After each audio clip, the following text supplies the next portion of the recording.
Hey everyone, thank you for tuning in. Today I am making a golden bouquet, and I have to tell you, this bouquet stole my heart. I am actually mixing fall flowers with Christmas doodads, and it turned out pretty cool.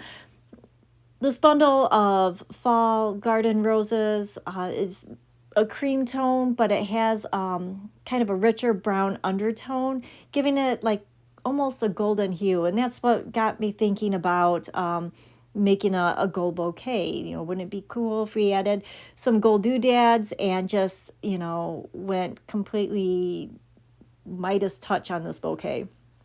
So I wandered over to the Christmas section in my local Hobby Lobby. They have these golden leaves that I'm separating into what I like to call bite-sized chunks. They have some golden magnolia leaves, and I'm going to separate those as well. If you pull on the leaves a little bit, it will give you somewhat of a stem that you can attach a wire to. So I'll pull that off a little bit and pull that one off a little bit. And then I left the two together because I want to arrange this a little bit more free-form style. So it's going to spray out to the left and the right, and it's going to go a little bit more forward, kind of flat in the back. So you're going to hold this bouquet up close, straight up. The focal is going to be like right in the center front. And then they had these really cool gold feathers.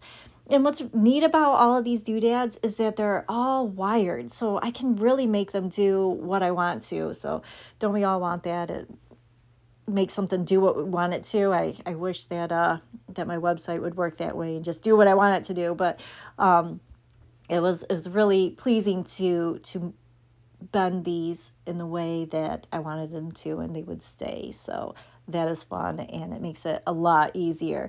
So for the most part, I didn't have to use my wax floral tape.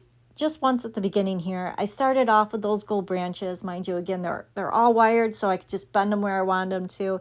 And I'm using them almost like a cage to hold onto my flowers. Since this is more airy and loose, the flowers are going to spin in my hand a little bit more. But since I'm using these branches, they're going to stay right where I want them to. And in the center there, it's going to be more dense with flowers. And then I'm just going to kind of work them out to the sides. They don't stick out too far. If they had a little bit smaller of a bud on them, I might have sprayed them out a little bit further. But since I have all these really awesome airy gold trinkets that I can add and spray out to the left and the right, I'm going to use that.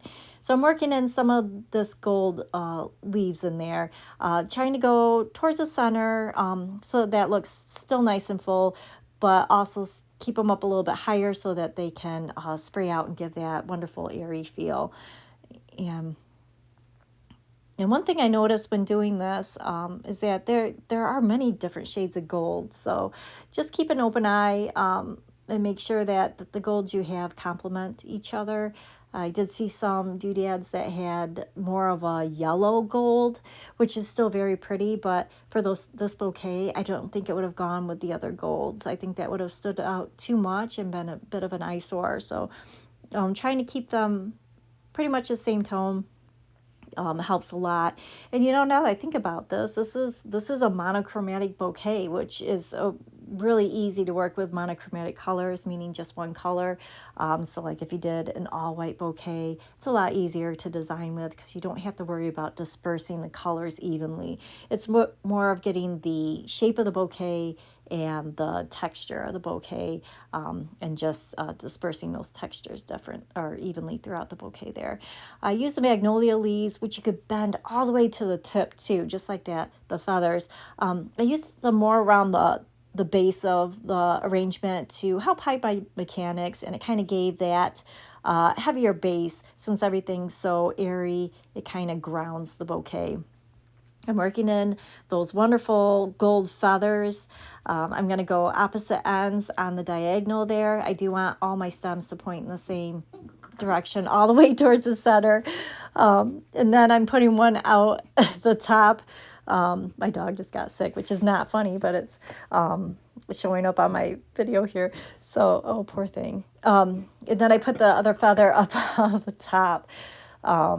Just and more towards the back, so it gets a little bit of Oh man, a little bit of that backwards motion. But as you can see, like from the top view here, it does kind of billow out towards the front.